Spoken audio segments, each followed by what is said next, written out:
Welcome to Echoes of Ihsan, the show where we, dive deep into some really fascinating topics. Today, we're going to be looking at Islamic business practices and ethics. Yeah. Specifically, we're going to be using Sunan al Tirmidhi, Volume 3, as our guide. Sounds good.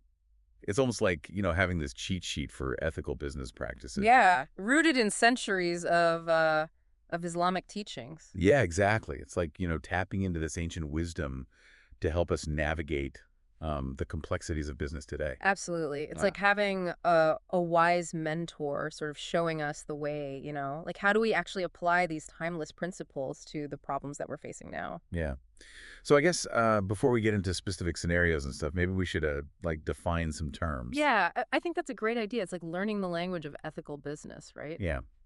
So what are some of the key words we should be familiar with? Well, three concepts are really central to understanding Islamic business ethics: Okay. ribam, garar, and nash. These might sound a little intimidating at first, but they're really just core principles to promote, fairness, transparency, and ethical behavior in business. Okay, got it. So let's start with ribam. Okay, riban. It sounds kind of like riba, which I think is bank in Spanish. Oh. Am I on the right track? Not quite, but it's interesting that you make that connection. In Islamic finance, riba is often translated as interest or usury, Okay. and it's strictly prohibited. The idea is to avoid exploitation and ensure fairness in financial transactions. Okay. So it's not just about those payday loan places with those crazy high interest rates. It's much broader than that. Okay. The prohibition extends to any financial transaction where one party benefits, unfairly at the expense of the other. Okay. It's about making sure that both sides in the deal are treated justly and that wealth is distributed fairly.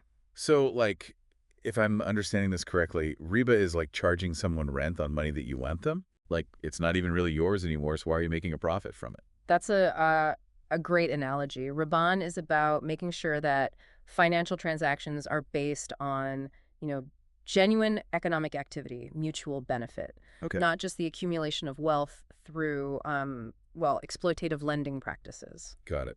So how does this actually work in the real world? Like, if someone needs a loan, how do they, get one without involving riba? Right. Well, that's where Islamic finance comes in. It's a whole system designed to comply with Islamic principles, Okay. including the prohibition of riba. Okay. So instead of traditional lending with interest, Islamic finance relies on partnerships, profit sharing, and other ethical financial instruments. So it's like finding creative ways to structure financial transactions that, benefit both sides without using those exploitative practices. Precisely. Okay, cool. Now let's move on to garar. Right. This term refers to uncertainty or excessive risk in a transaction where one party might be deceived or exploited, due to a lack of information. Imagine buying a house only to find out later it has major structural issues that weren't disclosed, or investing in a business based on false information. So it's kind of like those online scams where someone is selling something that doesn't even exist, like those pre-order scams. Yeah. For that the newest gadget, but then it turns out to be totally fake.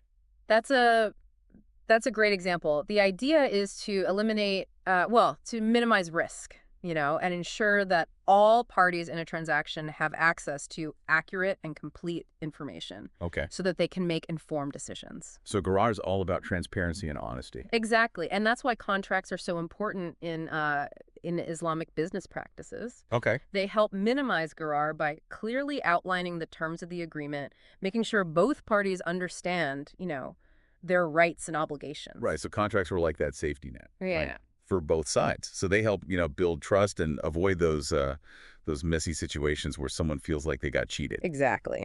Okay, so we've covered riba and garar.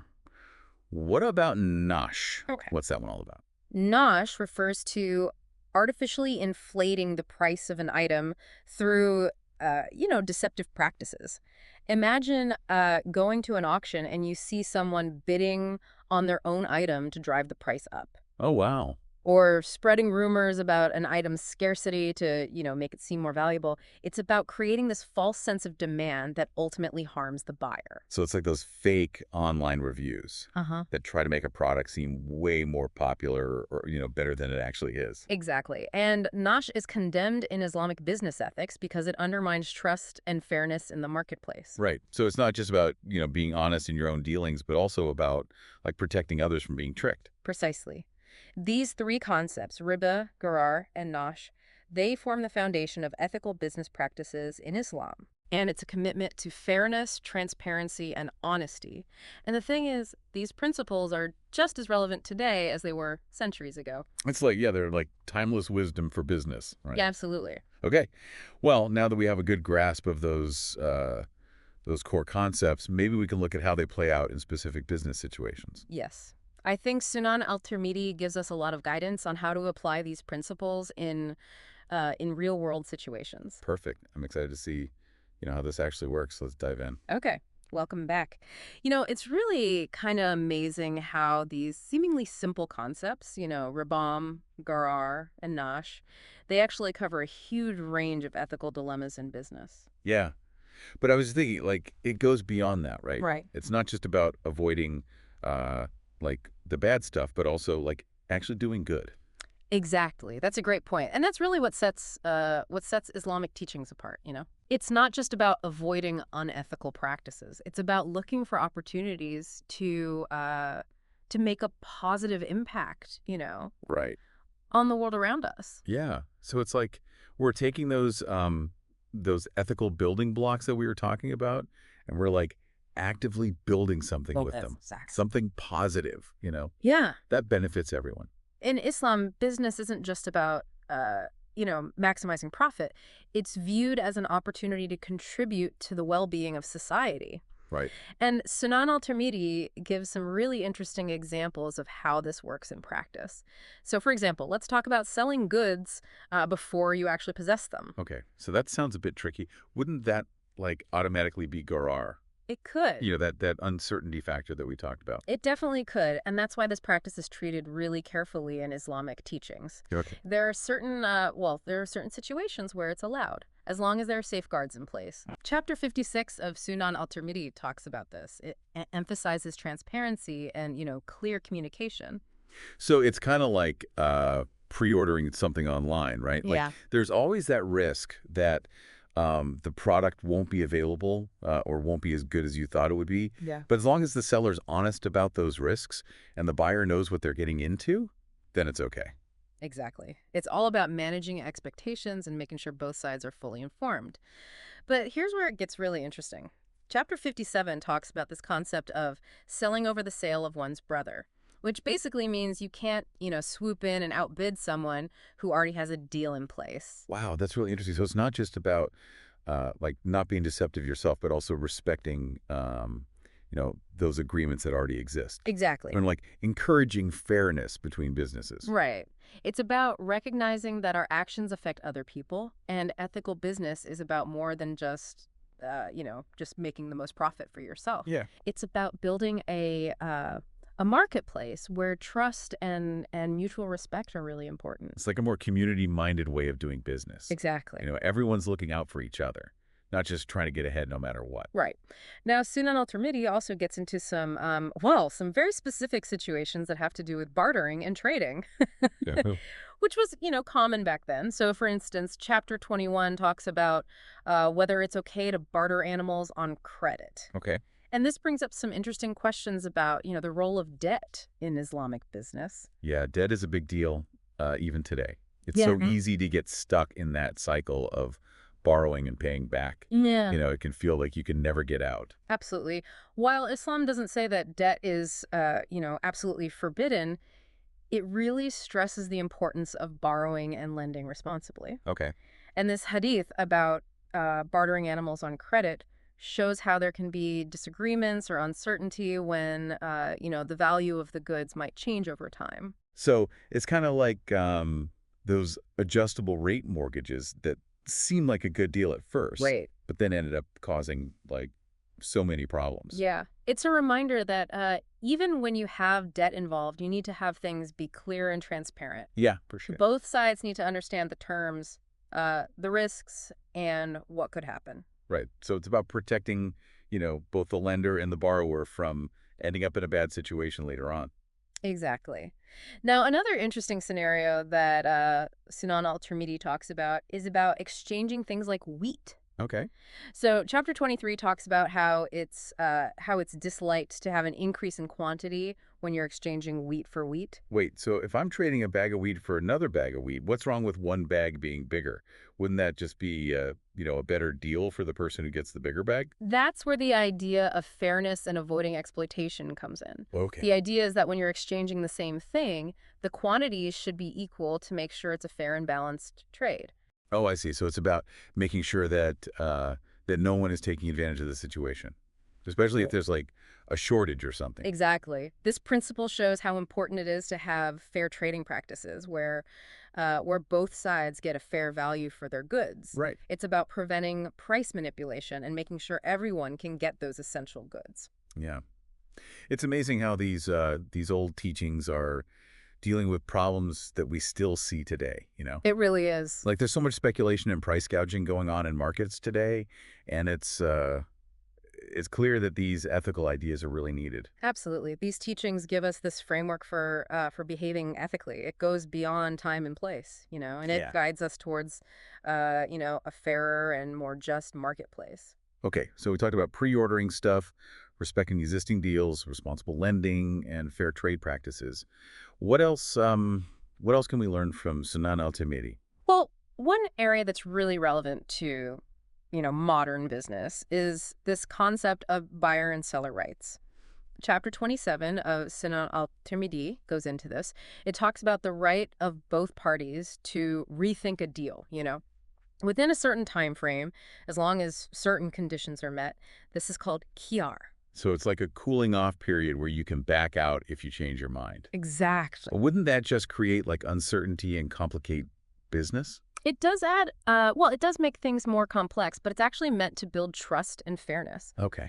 If both sides know that they have the right to change their minds, they can negotiate with more confidence. Right. It's like it takes the pressure off, right? Yeah. Like, hey, we know big decisions are tough, so we want to give you this space to make sure you're happy with this deal. It's about putting people first, not just getting the deal done quickly. Exactly. It's recognizing that business deals involve people, right? Yep. With their own needs and concerns, and sometimes letting people change their minds leads to a better outcome for everyone. Yeah, I like that. It's refreshing to see such a people-focused approach to business, where kindness and understanding are important along with profits and efficiency. Absolutely. And speaking of compassion, there's a hadith that really highlights how important it is to treat people well, especially when they're having financial problems. Okay. Chapter 67 of Sunan al Tirmidhi says that it's important to give people time, to pay back their debts. It encourages lenders to be flexible and understanding when someone's really struggling. That's so important, especially now when so many people are having trouble with debt. It's a good reminder that we should be kind to each other, even when we're doing business. It's about recognizing that sometimes things happen in life that make it really hard for people to pay their bills. And in those cases, offering to help, maybe extending a deadline, or even forgiving part of the debt can make a big difference. Right. It's about shifting our focus from just following the rules to, actually connecting with people and helping them when they need it. Now, Sunan al Tirmidhi also gives us some guidance on how to handle, business negotiations, which can be tough. Yeah, for sure. So, chapter 76 emphasizes tolerance when you're buying, selling, or trading. It encourages a more collaborative way of doing things where everyone feels heard and respected. Oh, I love that. It's like saying, hey, let's work together to find a solution that works for both of us instead of trying to, squeeze every last penny out of the deal. Exactly. It's about having mutual respect and understanding, even when you don't agree. The Hadith says we shouldn't use harsh bargaining tactics or pressure people into agreements or, take advantage of someone who's desperate. So even in a competitive market, there's still room for kindness and fairness. Right. And a genuine desire to create situations where everyone wins. Now, let's switch gears a bit and talk about something that's unfortunately pretty common these days. Hoarding goods. Chapter 40 of Sunan al Tirmidhi talks about this. It highlights how bad it is for everyone, for individuals and society. Yeah, we saw how hoarding essential items during the pandemic led to shortages and made prices skyrocket. It was harder for people to get what they needed. Exactly. The Hadith says that hoarding is wrong. It's a selfish act that disrupts the way goods and services should flow in the market. It's like saying we all have to do our part to make sure everyone has what they need. Hoarding creates, artificial scarcity and hurts everyone. Now let's focus on borrowing and lending for a bit. Chapter 75 of Sunan al Tirmidhi talks about the practice of borrowing like a camel or other animals. Right. This might seem like a really specific situation, but it highlights a broader principle. The importance of returning borrowed things in good shape and being grateful and generous. So it's like, borrowing a tool from your neighbor. You don't want to give it back broken. You take care of it and maybe even give something back as a thank you. Exactly. The Hadith encourages borrowers to not just return things the way they got them, but even better, Yeah. or offer something extra to show their thanks. It's like turning a simple transaction into a way to build stronger relationships. Right. And create a more caring community. Now, here's an interesting one. Chapter 68 of Sunan al Tirmidhi says that it's not good for a rich person to delay paying a debt, even if they have the money.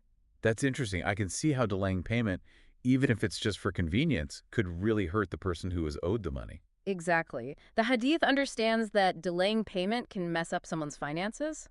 It can cause stress and even hurt their reputation if they can't pay their own bills because of the delay. Right. It's a reminder that what we do with our money can affect other people.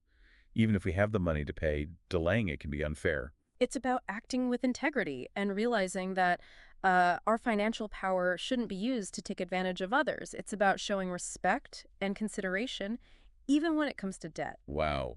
This deep dive into these specific business situations from Sunan al Tirmidhi has been really eye-opening. It's incredible how these teachings cover so many different things and offer real practical guidance that's still relevant today.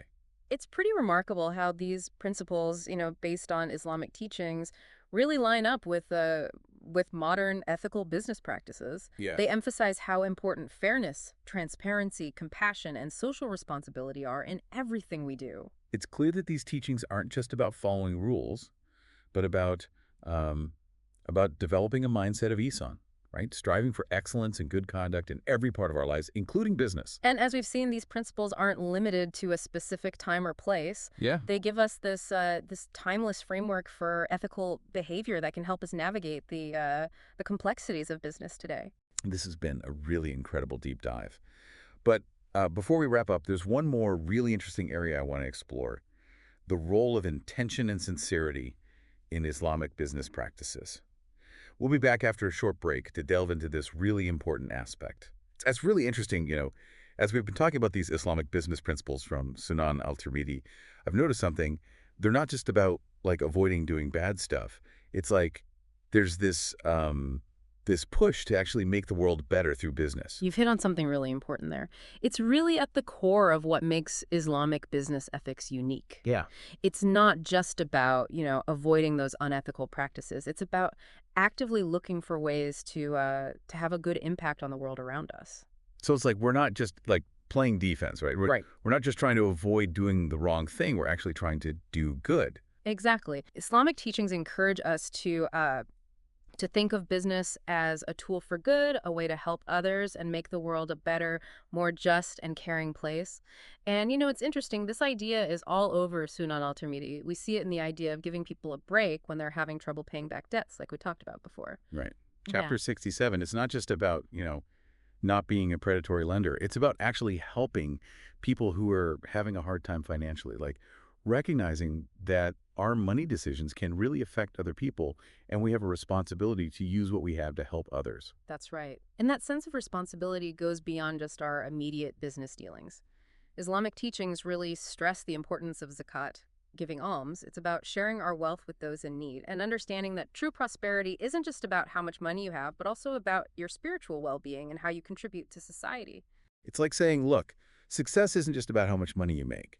It's about what you do with that money to make the world a better place.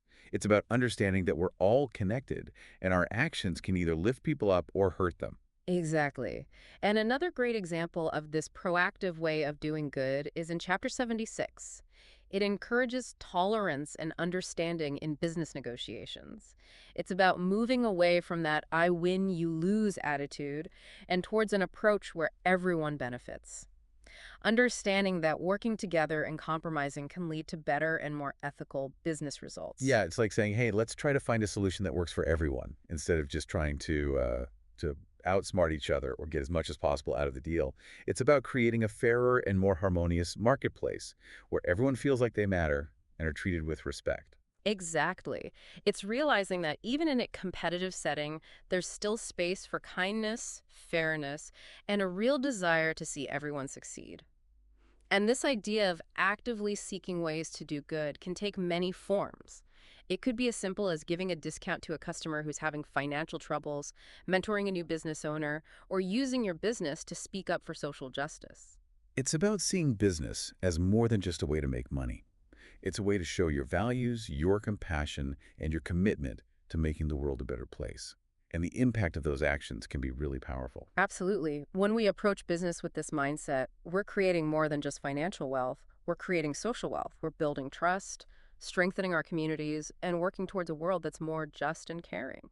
This deep dive into Islamic business practices has been so inspiring. It's shown me that business can be a real force for good in the world. And, by following these ethical principles, we can create a brighter future for ourselves, our communities, and the generations that come after us. It's been wonderful exploring these timeless teachings with you. We hope our listeners will take some time to think about their own business practices and see the potential for Ihsan, that's striving for excellence and beautiful conduct in every interaction, every decision they make. So as we wrap up this episode, we want to leave you with this. How can you use your business, your talents, and your resources to make a positive impact on the world?